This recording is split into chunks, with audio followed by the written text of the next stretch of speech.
Her son leaned in at the graveside and whispered, "Hurry up and die too."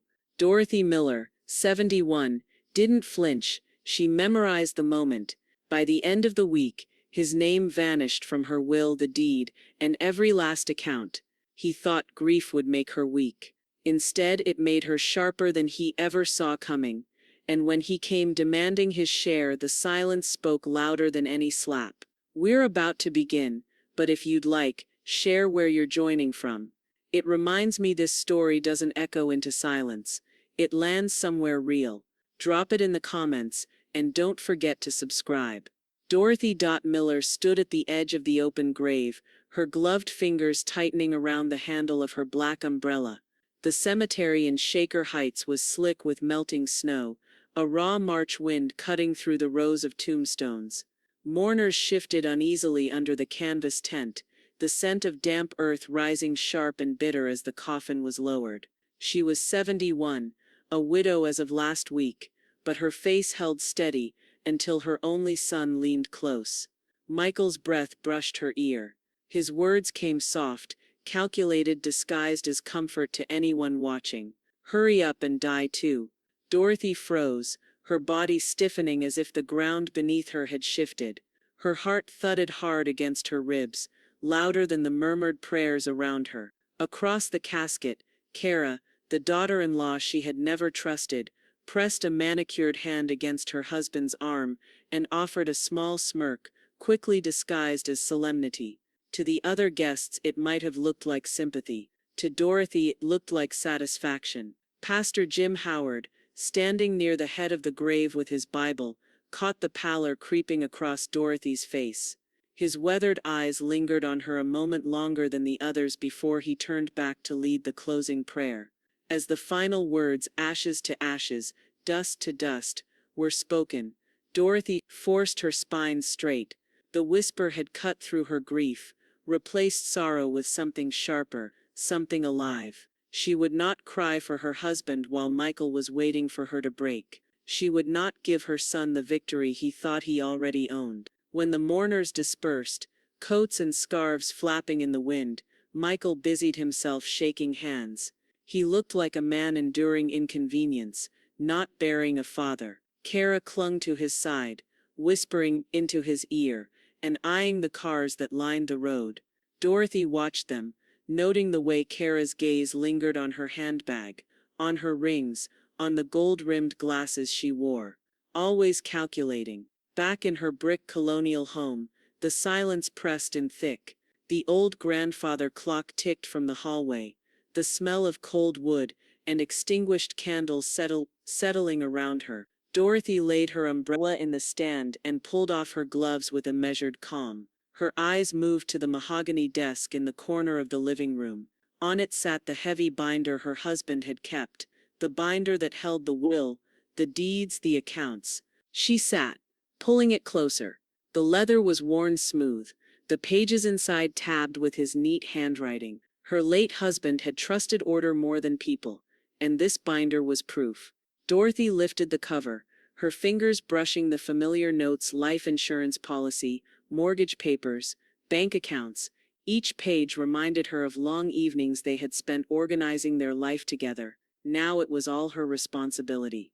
And now she knew, more than ever, that Michael couldn't be trusted with a dime of it. Her son thought her grief would make her pliable, that she would hand him what he believed was already his. But grief didn't make Dorothy weak. It made her sharper, more awake. Every word in the binder was power, and Michael hadn't bothered to read it. The house felt too still. She pressed the binder closed, leaned back in the chair, and exhaled a long, steady breath. Through the window the neighborhood lay hushed in winter gloom, Shaker Heights as tidy as ever. Yet inside Dorothy's chest, a storm had begun. The phone rang, shrill against the silence. She reached for it, half expecting Michael's demanding tone. Instead, the voice that came through was steady, warm, and watchful. Pastor Jim said, his voice lined with age but firm with authority. "Don't forget, you still control the estate." Dorothy's grip tightened on the receiver. Her eyes flicked back to the binder on the desk, and for the first time since the funeral, The corner of her mouth curved into something close to a smile. Dorothy sat at the desk, the leather binder heavy beneath her palms. The house was quiet, but her heart was not. It beat with the steadiness of someone who had just realized the ground she stood on wasn't as fragile as others believed. Michael's whisper from the graveside lingered in her mind, curling like smoke. "Hurry up and die too." He thought she'd tremble, cave hand over the keys to everything. But she was still here, and she had the binder. The lamp cast a golden circle over the pages as she opened to the first tab. Her husband's precise handwriting scrolled across the top. "Last will and testament." Dorothy's throat tightened when she saw the familiar signatures, his, hers, the witnesses. She traced the ink with her finger, the faint indent of his pen pressing through the paper. Then her eyes dropped to the line of heirs. Her breath caught. Michael Miller listed as sole beneficiary. Dorothy leaned back in the chair, the wood creaking beneath her. The page seemed to mock her with its finality. Michael's name looked bold, powerful, inevitable. She could almost hear his smug voice reading it aloud. See Kara's greedy smile when she realized it was all hers through him. Dorothy pressed her lips together until they thinned white. She turned the page. Deeds, titles, bank accounts, insurance policies. A lifetime of work laid out in neat columns, the fruits of decades of careful saving. All of it funneled to one person, her son, who had told her to hurry up and die. Her hand stilled on an envelope tucked in the back. She drew it out, the paper rough against her fingertips. The insurance policy was dated more than 10 years ago, before the hospice bills, before her husband's retirement, before Kara had fully stepped into Michael's life. 10 years in legal terms was a gulf wide enough for trouble. The smell of dust and old ink filled her nose as she closed the binder. Her pulse quickened, not with panic but with resolve. These papers were not carved into stone. They could change. They would change. She rose from the desk and crossed to the phone mounted on the kitchen wall. The linoleum floor was cool under her slippers, grounding her as she pulled a small address book from the drawer. Her hand shook once briefly, before she steadied it and dialed. The line clicked, and a clear, precise voice answered. "Rachel Hayes speaking." "Rachel, it's Dorothy Miller," she said, her tone calm though her chest felt tight. "I've been looking through my husband's binder. The will, the policies, everything." There was a pause, then a shift in Rachel's voice, the shift of a woman who had been expecting this call. "And what do you see, Dot?" Dorothy's eyes returned to the desk, to the binder sitting square in the lamplight like a weapon waiting to be used. "I see Michael's name, alone, and I see documents that haven't been updated in a very long time." Rachel didn't sigh, didn't scold, didn't pity. She only said, with a cool steadiness Dorothy suddenly cherished, "You know you can change that any time. None of this is set in stone until you say it is." Dorothy felt her shoulders drop, the smallest ounce of weight leaving her chest. Michael had no idea. He believed the will was a locked vault, but the key was in her hands all along. The grandfather clock in the hall struck 9, the chime echoing through the empty house. Dorothy closed her eyes, the sound ringing like a call to action. Rachel's voice was still in her ear, crisp and unyielding. "Do you want to meet tomorrow?"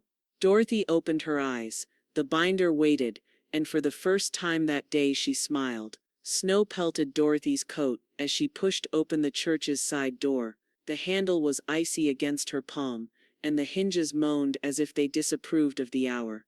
Inside, the church kitchen was warm, lit by fluorescent bulbs that hummed faintly above stainless steel counters. The smell of lemon cleaner lingered, faint but sharp, and behind it came the rich bitterness of coffee. Pastor Jim Howard stood at the sink, drying a mug with a threadbare towel. His tall frame was bent slightly with age, but his presence filled the room with the steadiness Dorothy had always leaned on in difficult times. He turned when he heard the door close. "Dot," he said gently, his voice deep as gravel yet kind, "I wondered if you'd come tonight." She unwound her scarf with deliberate slowness, buying herself the courage she needed. The leather binder was tucked under her arm, and when she set it on the counter, it landed with a heavy thud that echoed like a decision already made. "There's something you need to hear," she said, her hand still resting on the binder, "and it won't be easy to repeat." Jim set the mug aside, drying his hands carefully before folding them on the counter. His eyes, wise from decades of confessions and funerals, stayed fixed on hers. "Say it." Dorothy took a breath, her chest tight. At the graveside, Michael leaned in.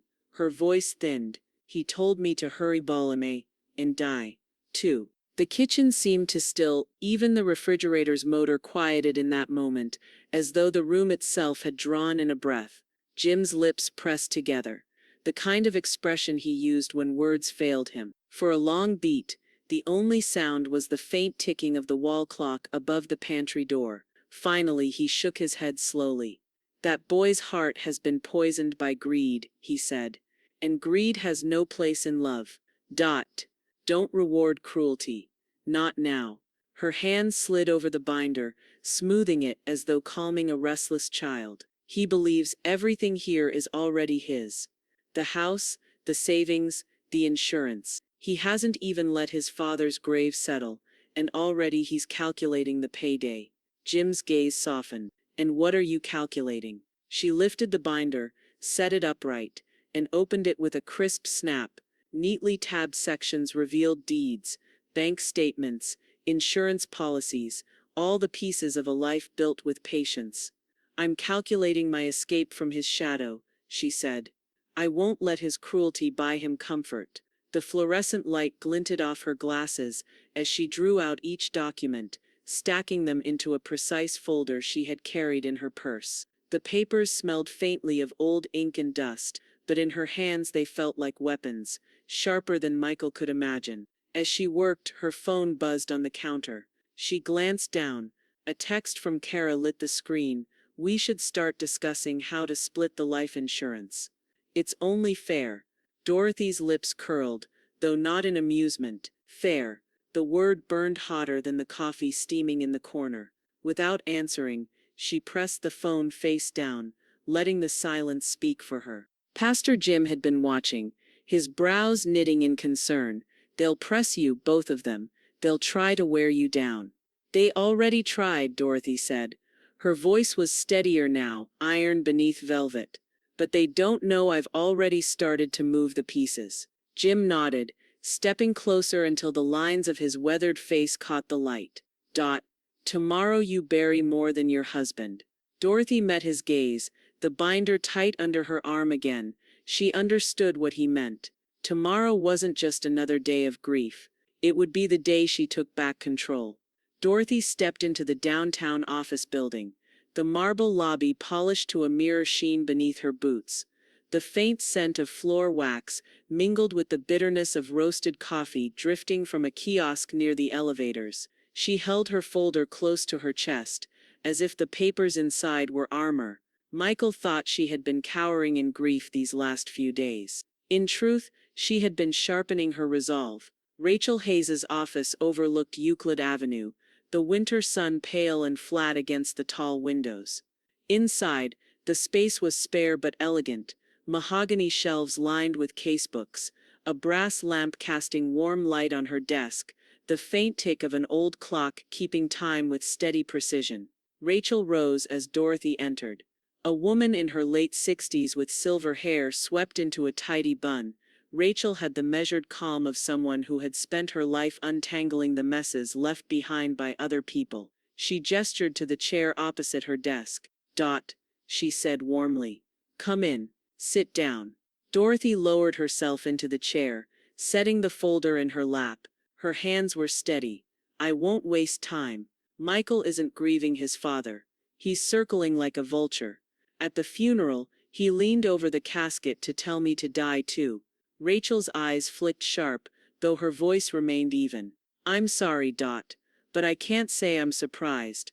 Greed makes people forget decency." Dorothy pushed the folder across the desk. The leather cover creaked as Rachel opened it. Documents fanned out. Deeds, bank statements, insurance policies. "Every page makes him stronger, if I leave it untouched," Dorothy said. "I want it changed. All of it." Rachel nodded, her expression unreadable, but her pen already in hand. We'll start with the will. What do you want to happen? For a moment, Dorothy closed her eyes. The weight of her husband's absence pressed against her chest.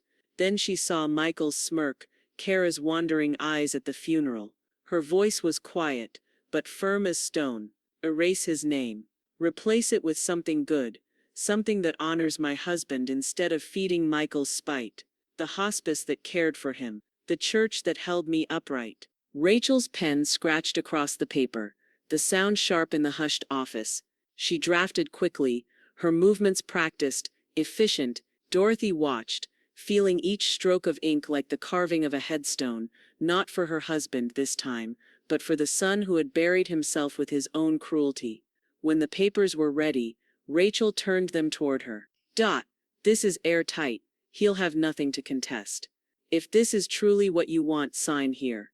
Dorothy picked up the pen. Her hand hovered for a heartbeat. Signing meant finality.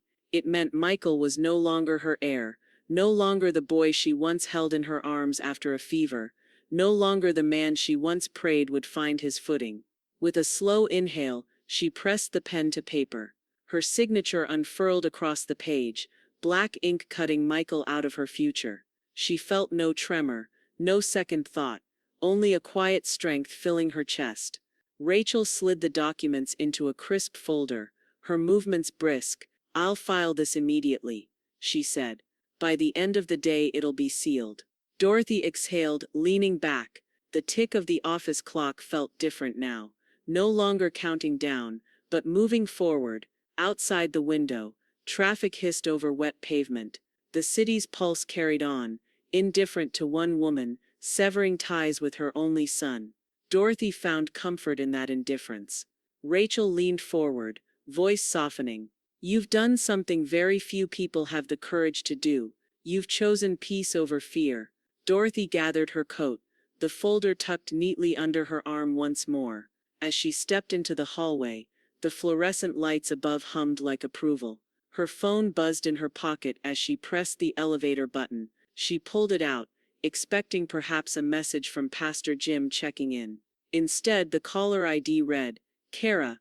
Within an hour, her inbox began to buzz. Old acquaintances from Michigan, a cousin she hadn't spoken to in 15 years, even a neighbor down the street. Their messages came polite, nosy, and sharp-edged all at once. What happened with Michael? Is everything okay? Kara seems upset. Are you all fighting? Tell me it isn't about the will. Dorothy scrolled through them without answering, the silence in her house broken only by the ticking of the grandfather clock in the hallway.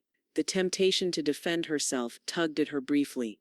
One sharp post could correct the narrative. But then she thought of Michael, hunched at his phone refreshing the screen for her reaction. She set the phone down, her lips curving into a small private smile. Her refusal to explain became her weapon. That evening Pastor Jim dropped by. He brought no sermon, only a paper sack filled with still warm cornbread from a church supper. Dorothy poured coffee while he unfolded the bag at her kitchen table. I take it you've seen Kara's little performance online, he said, buttering a slice of cornbread. His eyes twinkled with amusement. I have. Dorothy slid his coffee across the table. The relatives are already circling, asking for gossip. Jim chuckled, the sound low and genuine. And what did you tell them? Nothing, Dorothy replied, savoring the weight of the word. Not a word. He lifted his cup in a small toast. Silence drives them mad. Better than shouting ever could. After he left, Dorothy returned to her armchair in the living room. She switched on the lamp, pulled her wool blanket across her lap, and opened a novel she had been neglecting since the hospice days. Outside, the wind rattled against the windows. Inside, her house smelled faintly of cornbread and old wood, a cocoon against the digital storm raging online. Her phone buzzed again, but this time the alert was an email from Rachel. Dorothy adjusted her glasses and clicked it open. Subject: Updates finalized. Body: Everything is legally sealed. Hospice and the church are named beneficiaries. Michael has no standing. Rest easy. Rachel. Dorothy let out a breath she hadn't realized she'd been holding. The email felt like a door slamming shut, not in anger but in finality. Michael's whisper at the grave had started this chain, but Rachel's confirmation proved it. He no longer had any claim. She set the phone aside and picked up her book again. Words filled her vision, sentences pulling her into another world where no one whispered death in her ear. Her tea cooled beside her, the faint scent of chamomile lacing the air. Hours slipped by in peace. The house was so quiet she could hear the settling groan of the radiator, the distant bark of a dog across the street. It felt like the first truly calm night she'd had since the funeral. Until the pounding began. 3 sharp bangs rattled her front door, so loud the book slipped from her lap and thudded to the carpet. Dorothy froze, her heart leaping against her ribs. Another set of knocks followed, harder, angrier. "Mom," Michael's voice bellowed through the wood, raw with frustration. "Open this door." Dorothy rose slowly, the blanket sliding off her knees. She stood in the living room, staring toward the door where the sound echoed, her pulse quickening. She didn't move to unlock it. The knocking grew louder, each strike like a hammer, shaking the quiet she had built. The pounding at the door shook the night stillness until Dorothy finally slid back the deadbolt. Michael didn't wait to be invited. He shoved the door open with his shoulder, storming inside, like he owned the place. Cold air rushed in with him, clinging to his coat and filling the hallway with a sharp, metallic chill. "Mom," he snapped, his face flushed and eyes wild. "You've been ignoring my calls." Dorothy stood steady, her housecoat buttoned neat, her slippers planted firmly on the rug. "I heard them," she said simply, her voice even. Michael's jaw worked as though grinding down on words too sharp to speak. Behind him the wind rattled the storm door, and for a moment, Dorothy considered leaving it open to let the night air carry him back out. Instead she turned toward the kitchen. "Tea?" she asked, as if he were any other visitor. Michael followed, bristling, his shoes thudding heavy against the hardwood. "I don't want tea, I want answers." She filled the kettle, the hiss of running water filling the silence between them. "Answers to what?" she asked lightly, though her hand remained steady on the handle. He leaned against the counter, towering but unsettled by her composure. "Stop pretending you don't know. Where's the money? The insurance? The estate? I've read online, probate doesn't take this long." The burner clicked as she lit it.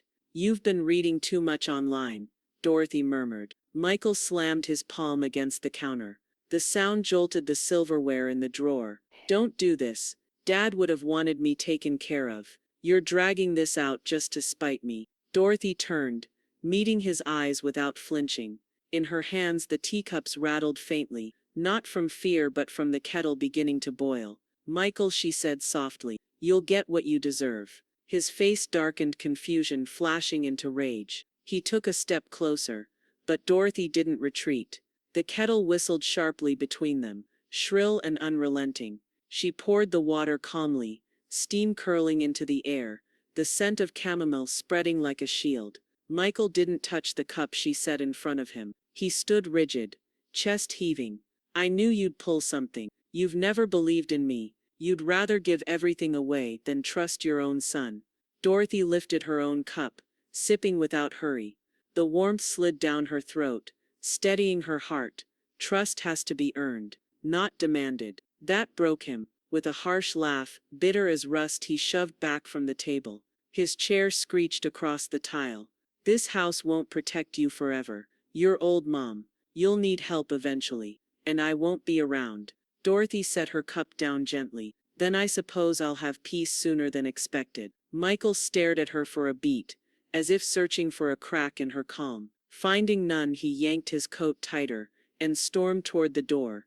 The slam shook the frame, rattling the glass panes, leaving the house trembling in his wake. Dorothy exhaled, the silence washing over her like cool water. She didn't rush to clean the table. She didn't touch the empty cup he left untouched. She only sat there, listening to the radiator hum, the tea cooling between her hands.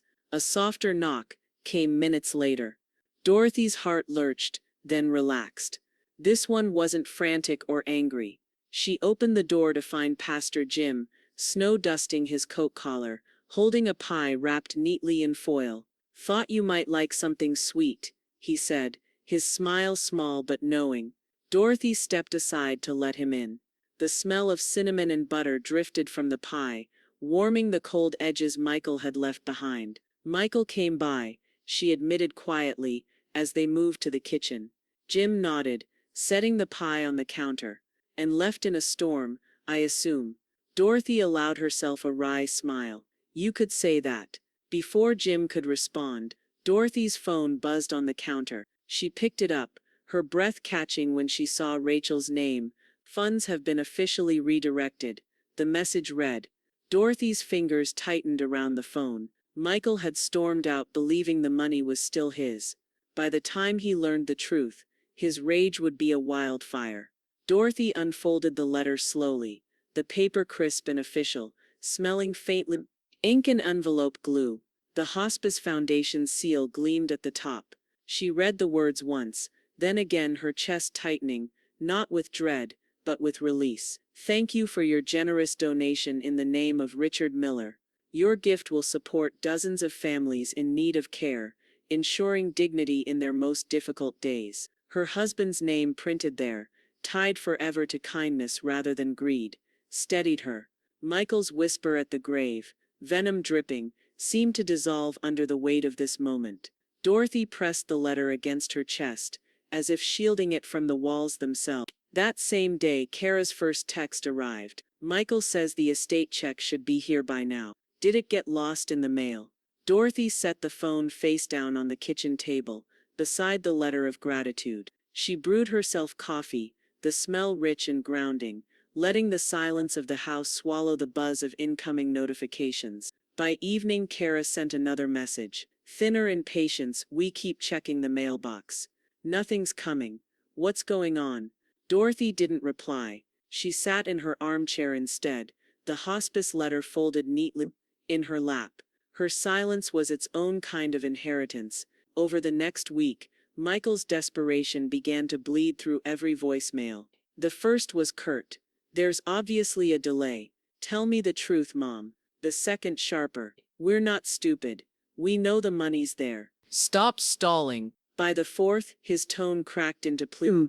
I'm in trouble here. I need this, Mom. You don't understand what you're doing to me. Dorothy listened once, then erased each message with a press of her thumb. His voice sounded smaller every time, less like the man who had barked at her kitchen table, more like a boy who had gambled too much and lost. One morning, instead of waiting for another call, Dorothy wrapped her scarf around her neck and stepped out into the brittle Cleveland air. The sidewalks glittered with thin ice, her breath clouding before her as she made her way down to the waterfront. Lake Erie stretched vast and gray, the waves restless, spitting foam against the frozen rocks. The wind cut cold but clean, biting her cheeks, making her eyes water in a way that felt strangely purifying. She pulled her coat tighter and inhaled the sharp scent of brine and winter. Each step on the crunching snow reminded her she was still here, still walking, still deciding. She stood there for a long time, watching the gulls tilt and dive, until a voice broke her reverie. Bracing, isn't it? Dorothy turned. Pastor Jim stood a few feet away, his scarf tucked neatly, his cheeks flushed from the wind. He carried 2 steaming cups of coffee in cardboard lids, one of which he held out to her. She accepted, the warmth seeping into her gloves. I needed this air, she said. Needed to remind myself there's more out here than anger. Jim smiled, lines deepening at the corners of his eyes. You've done something many can't. You stood against your own blood and chose legacy over greed. That takes courage. Dorothy sipped the coffee, its heat sharp against her tongue. She thought of Michael's anger, Kara's probing, the hollow echo of their footsteps leaving her house. And then she thought of the hospice families who would breathe easier because of Richard's name. It feels like I finally buried the right person, she said softly. The pastor nodded, not pressing for more. They stood in the biting wind together, the city skyline faint behind the mist, 2 figures in coats holding steaming cups against the cold.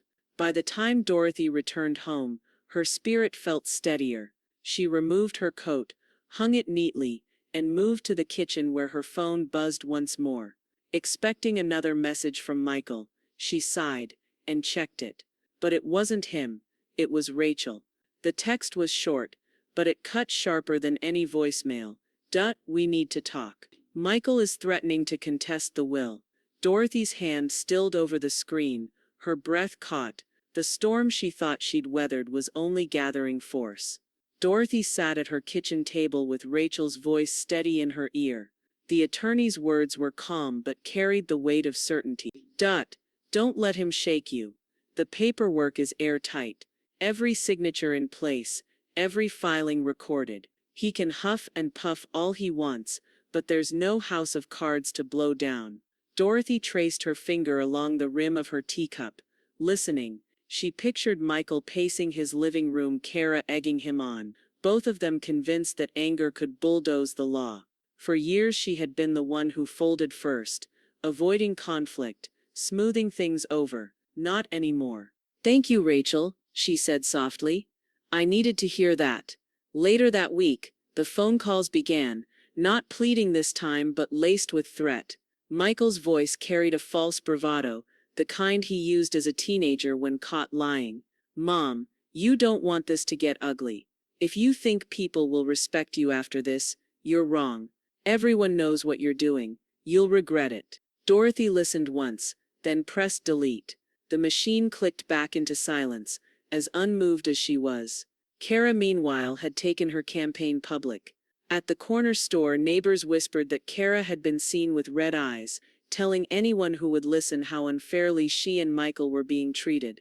"We gave Richard's mother everything," she wailed, voice carrying across the parking lot. "And now she's cutting us out like strangers." The words clung to the air like smoke, drifting down sidewalks, slipping into grocery aisles. But when Dorothy passed those same neighbors on her morning walk, she offered only a polite smile. No explanations, no defenses. Let them fill the silence with their own guesses. One evening, Pastor Jim stopped by with a thermos of hot cider. They sat in the living room, the fire crackling low in the hearth, shadows stretching across the carpet. Dorothy's knitting needles clicked softly in her hands, the yarn a warm green that matched nothing but pleased her anyway. "Rachel says he's bluffing," Dorothy said, her eyes on the steady rhythm of her work. "But the noise he makes, it wears on me." Jim poured cider into mugs, the spiced scent curling into the air. "That's what bluffing does," he said. "It's thunder without rain. Let him rage. You've planted yourself firm. Patience is your power. The fire popped, a log shifting deeper into the flames. Dorothy's needles kept moving, each stitch neat and deliberate. The house, once heavy with absence, felt lighter now. The space Michael once filled with demands was shrinking, replaced with the quiet click of yarn and the scent of cinnamon. Outside, the wind rattled the bare branches against the window, but Dorothy no longer startled at sudden sounds. Michael's threats were like that wind, loud, insistent, but ultimately passing. She finished a row of stitches and set the needles down, wrapping her hands around the warm mug Jim had poured. "You know," she said, a small smile curving her lips, "it's almost peaceful watching him claw at air." Jim chuckled, sipping his cider. "And the more he claws, the more he shows everyone who he really is." The evening slipped by in gentle conversation, the kind that didn't need filling. By the time Jim left, Dorothy felt wrapped not only in her shawl, but in calm. 2 days later, her phone buzzed with a call from Rachel. Dorothy answered, her knitting in her lap once more. Rachel didn't waste words. His lawyer just withdrew from the case. Dorothy blinked, the click of her needles stalling. "Withdrew?" "Yes," Rachel said firmly. "Apparently even his own counsel saw through him. There's no case to argue." The fire popped again, sending a spray of sparks up the chimney. Dorothy leaned back, her smile quiet but sure. Michael had entered a fight, but the war was over before it began. For days after his lawyer quit, Michael's voice vanished. The phone no longer rattled the walls with his demands, no more angry voicemails, no sudden pounding at the door. Dorothy walked her house in a strange quiet, half expecting him to burst through a window, but instead she found only stillness. The absence of his noise was louder than his presence. Kara, however, refused to disappear. Dorothy saw her face pop up on Facebook, smiling in selfies with captions that dripped with bitterness masked as pity. Some people get left behind by the ones they should be able to count on. Another day, it's amazing how money changes family. Her friends filled the comments with sympathy, but Dorothy noticed none of them offered help. Only emojis, half-hearted prayers, and gossip. Dorothy refused to type a single reply. Her silence was not weakness, it was armor. Instead, she focused on her home. On Tuesday morning, she carried a ceramic pitcher through the sunroom, watering the plants her husband had once teased her for over-collecting. The air smelled of damp soil and the faint sweetness of the geraniums on the windowsill. Each drop into the pots felt like grounding herself, nourishing something that asked for nothing more than care. She was kneeling to check the roots of her spider plant when a gentle knock came at the side door. Nurse Emily stood there, bundled in a pale coat, a reusable grocery bag slung over her arm. "I was in the neighborhood," Emily said, stepping in. "Thought I'd check on my favorite patient's favorite wife." Dorothy laughed softly, dusting dirt from her hands. "I'm not a patient, Emily. You're healing," Emily corrected, setting down the bag. It was filled with apples, crackers, and a jar of homemade soup. "That counts." Over coffee, Emily studied her, her eyes sharp but kind. "You look different, Dot. Lighter. I see it in your shoulders. You're not carrying the weight of them anymore." Dorothy stirred cream into her cup, watching the swirl vanish into brown. "I think I finally learned that silence can be louder than shouting back." Emily smiled. "Resilience looks good on you." After Emily left, Dorothy returned to her sunroom, the plants glowing in the slant of afternoon light. She touched a leaf gently, almost in thanks. For years Michael's greed had spread like ivy, choking the life out of everything. Now his silence left space for her own breath. That weekend Pastor Jim called. "Dot," he said, his voice warm as a hearth fire, "the church is hosting a community supper next Friday. We're short-handed. Think you could lend a hand?" Dorothy hesitated, glancing at her empty dining room, the long quiet evenings. "What would you have me do?" "Set tables, pour coffee, smile at people," Jim replied. "The kind of thing you've always been good at." She surprised herself with how quickly she said yes. On the night of the supper, the hall buzzed with life. The smell of chili and cornbread filled the air, children darted between tables, and neighbors laughed over plastic cups of lemonade. Dorothy found herself ladling soup, wiping counters, carrying trays. Her hands moved steadily, her body tired in the way that comes not from worry but from work. People thanked her with genuine warmth, and she felt something return she hadn't realized she'd lost: usefulness. When the last tables were folded and the hall went quiet, Dorothy stood with Jim near the back door. Her cheeks were pink from exertion, her hair slightly mussed, but her heart felt startlingly light. "You did good, Dot," Jim said, patting her shoulder. "You've been carrying grief, but tonight you carried the room." Driving home, Dorothy realized how free she felt. Not just free of Michael's demands, but free of the weight she'd let them place on her all these years. She set her coat on the hook, switched on the lamp, and eased into her favorite chair. The house was quiet again, but not empty. Her phone buzzed on the table. She picked it up, expecting another online tirade from Kara. Instead, it was Rachel. The message was simple, but its meaning stretched wide as the lake. "Dot, have you thought about redirecting the deed to your house as well?" Dorothy's hand lingered on the phone, her eyes lifting to the walls around her.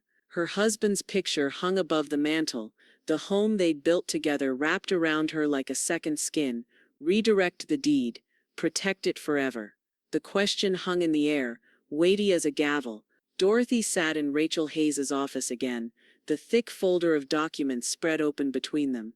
The polished mahogany table reflected the soft glow of a brass lamp, and outside the window downtown Cleveland moved in its usual hurry, traffic rushing past, voices rising on the sidewalks, a world unaware of the quiet battle being won inside these walls. Rachel tapped the deed with her fountain pen. "We can redirect it into a charitable trust tied to the hospice fund. That way Michael has no path back to it." ever. Dorothy studied the paper. The words looked small, tidy, contained, so simple for what they meant. Her house wasn't just bricks and plaster.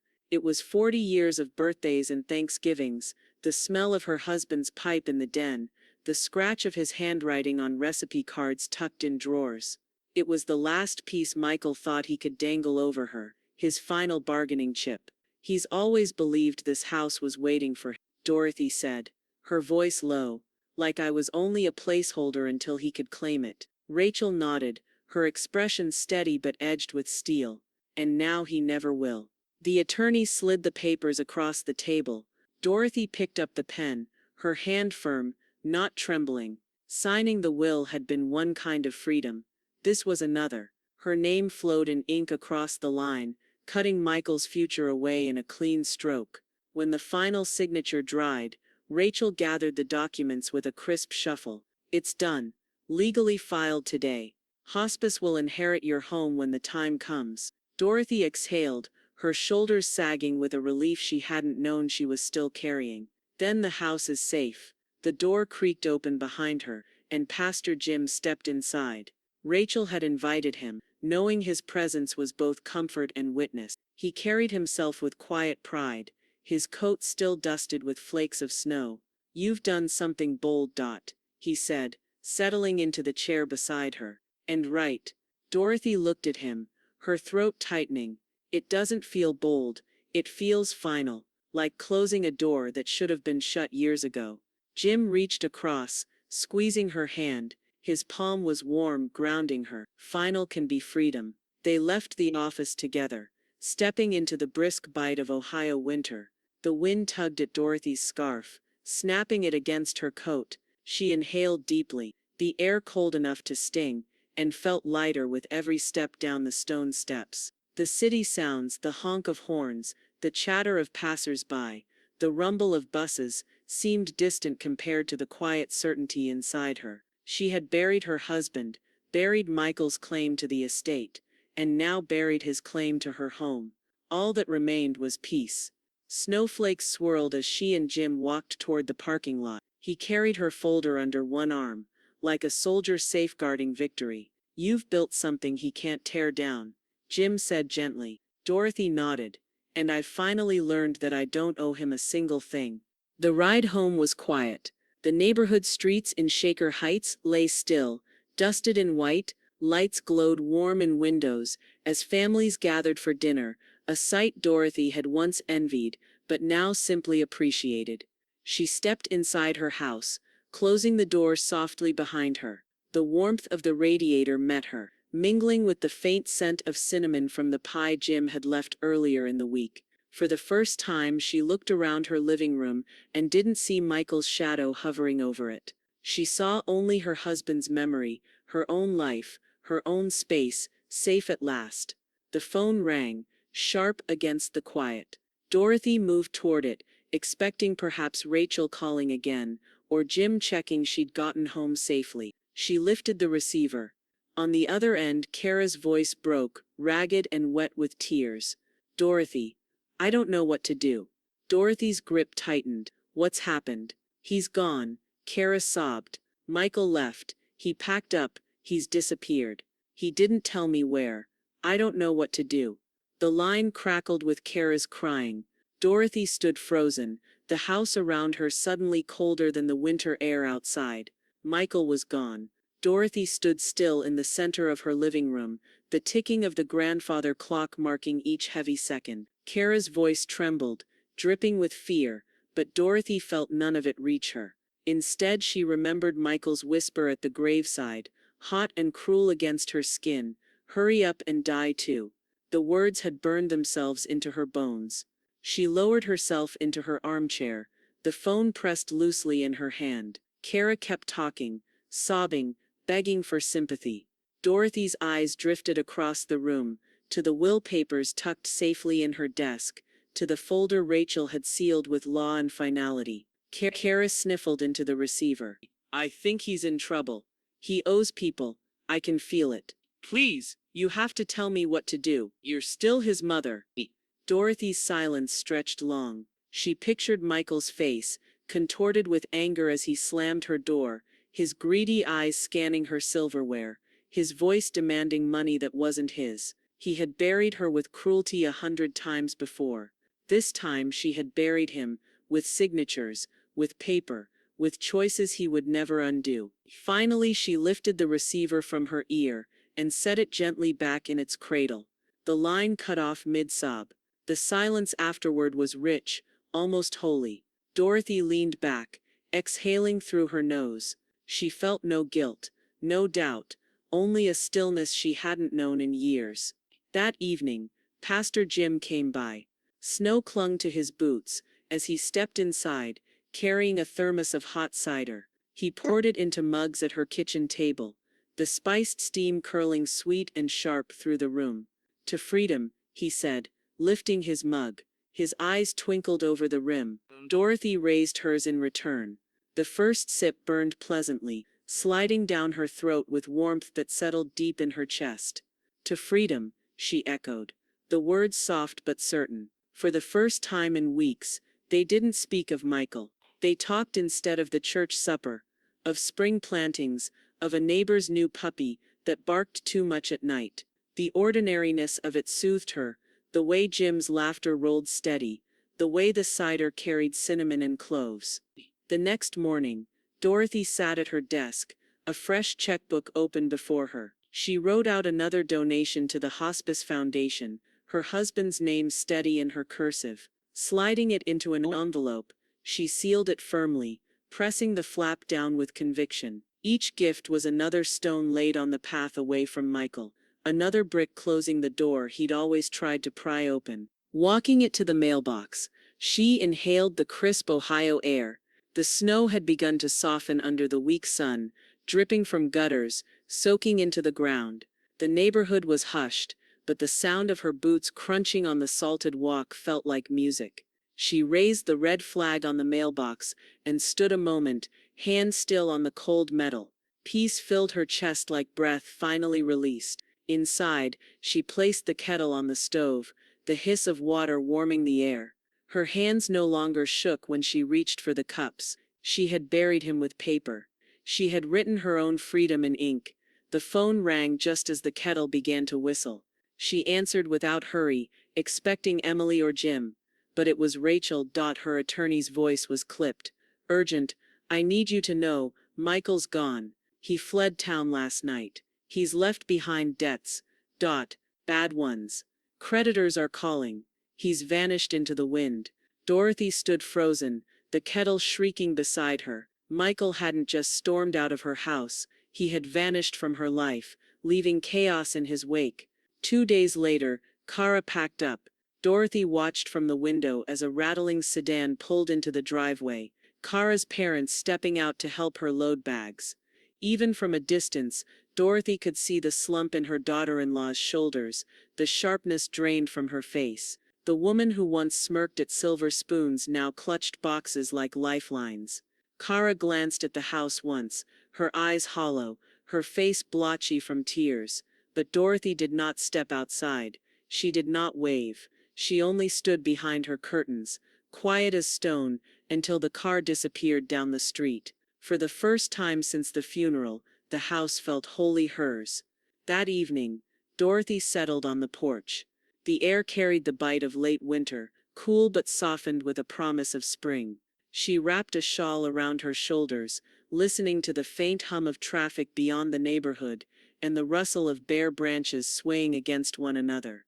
A mourning dove cooed somewhere nearby, its sound low and gentle. Her chest felt different, lighter, less pressed. The grief for her husband still lingered, but without Michael's shadow stretching over her, it no longer felt suffocating. She closed her eyes, breathing in the crisp air. For the first time in weeks, peace didn't feel like a stranger. The crunch of footsteps on her walkway brought her eyes open. Pastor Jim appeared, carrying a modest bouquet of daffodils from the church garden. The yellow petals glowed faintly in the dimming light, little bursts of sunshine against the gray. "These are early this year," he said, handing them over. His smile was small but warm. Dorothy accepted the flowers, pressing them gently to her chest. Their faint grassy fragrance filled her nose. They're beautiful, she murmured. Jim lowered himself into the porch chair beside her, sighing as he stretched his legs. Kara's gone, he said quietly. Dorothy nodded. Back to her parents. I didn't stop her. You shouldn't have, Jim replied. Some burdens you don't pick up again once they drop. They sat together in the fading light, the flowers resting in Dorothy's lap. The quiet stretched easy, not heavy. Later, when she returned inside, she found an envelope tucked in her mailbox. The return address bore the Hospice Foundation's name. Dorothy opened it at the kitchen counter, the paper trembling slightly in her hands. Mrs. Miller, it read. On behalf of our staff and the families we serve, thank you again for your extraordinary generosity. Your donation in Richard's name has already begun providing essential care. His memory will live on in every hand we hold, every life we ease. Tears welled, but they were not bitter this time. She pressed the letter flat on the counter, her fingers lingering on Richard's name printed there. His legacy was no longer tied to Michael's greed, but to comfort, compassion, and dignity. Dorothy carried the flowers to a vase in the living room, arranging them carefully. Their yellow brightness filled the room with life. She stepped back, the hospice letter in her hand, and felt a slow, steady pride rise in her chest. Richard's memory had become something larger than both of them. The phone rang, breaking the stillness. Dorothy lifted the receiver, Rachel's voice firm but warm on the other end. "Dot," Rachel said. "I wanted to call personally. All the filings are complete. Every document stamped, every change official. Michael is cut out forever. No appeal, no contest, nothing left to claw back." Dorothy's gaze drifted to the mantel, where her husband's photograph sat framed in polished wood. She felt the weight of the words sink in, final and sure. She had left Michael with nothing, and in doing so she had given herself everything. Dorothy woke to sunlight streaming through her bedroom curtains, golden and insistent. It slipped across the quilt, warm against her skin, nudging her awake. For weeks her mornings had carried the heaviness of grief and battle, but this one was different. The light didn't feel like intrusion. It felt like invitation. She dressed slowly, pulling on her wool coat and winding a scarf around her neck. Outside, the air held the crisp bite of late winter easing toward spring. The sidewalks in Shaker Heights were damp from melting snow, the gutters whispering with water trickling toward storm drains. Dorothy walked with steady steps toward Lake Erie, her breath forming small clouds that dissolved into the morning air. The lake stretched wide and restless, its surface glittering where the sun broke through scattered clouds. The scent of cold brine carried on the wind, mixed with the faint smoke of distant chimneys. Dorothy stood for a moment, letting the gusts lift her hair, the sound of gulls cutting through the steady rhythm of waves. She closed her eyes, feeling more alive than she had in months. "Dot," a voice called. She turned to see Nurse Emily on a bench near the shore, bundled in a gray coat and knit hat, a thermos in her hand. Emily waved, her face bright despite the chill. Dorothy joined her, the bench cold beneath her, the wood rough but grounding. "You look well," Emily said, handing over the thermos. "Better than I've seen you in a long time." Dorothy sipped, the tea warm and spiced. "I feel lighter," she admitted. "Like the weight I carried wasn't grief at all, but fear, and the fear is gone now." Emily studied her a moment, then smiled. "That's the Dot I knew was under all of it." They sat in companionable silence, watching the horizon until the wind stung their cheeks enough to send them homeward. Later that afternoon, Dorothy carried a box from her husband's study to the trunk of her car. Inside were the books he had loved. Old history volumes, worn novels, a few with his penciled notes in the margins. The box smelled faintly of leather and dust, the weight of it both heavy and comforting. At the library, the donation desk clerk smiled warmly. "These will be well loved here," she said, sliding the box closer. Dorothy brushed her hands together, the motion final. That's what he would have wanted. For them to be read again. Walking back to her car, she didn't feel loss. She felt continuity. Richard's voice, once contained in their home, would now echo in other lives. That evening, Pastor Jim visited, carrying a bag of ground coffee from a local shop. He insisted on brewing it himself in her kitchen, humming an old hymn under his breath, as the scent filled the room, rich, nutty, comforting. They sat together at her dining table, steam rising from their mugs. Jim told a story about one of the church boys trying to balance hymnals on his head, and Dorothy laughed, full unguarded, the sound carrying through the house like sunlight through glass. "You're different," Jim said after the laughter faded. Dorothy tilted her head. "Different how?" "You're not bracing anymore," he replied. "You're just here. Present. Not waiting for the next storm." Dorothy thought of Michael, his absence, his cruelty, his debts. For years his shadow had stretched long over her, but now he was gone, reduced to whispers of gossip in a town too small to care. What he left her with was nothing, and what she kept was everything. When Jim left, Dorothy lingered in the doorway, watching the twilight settle over her neighborhood. The porch light clicked on automatically, a soft glow spilling over the walkway. She wrapped her shawl tighter and sat a moment, listening to the distant hum of cars, the rustle of wind through bare branches, the ordinary beautiful life still moving all around her. She was no longer the woman waiting at a graveside for her son's whispered cruelty. She was the woman who had endured it, defied it, and outlived it. Dorothy rose, stepped inside, and turned off the lights. Tomorrow would bring its own rhythm, walks by the lake, books to read, hands to lend at the church. No inheritance, no son's voice demanding more. Only her own life, finally uncluttered.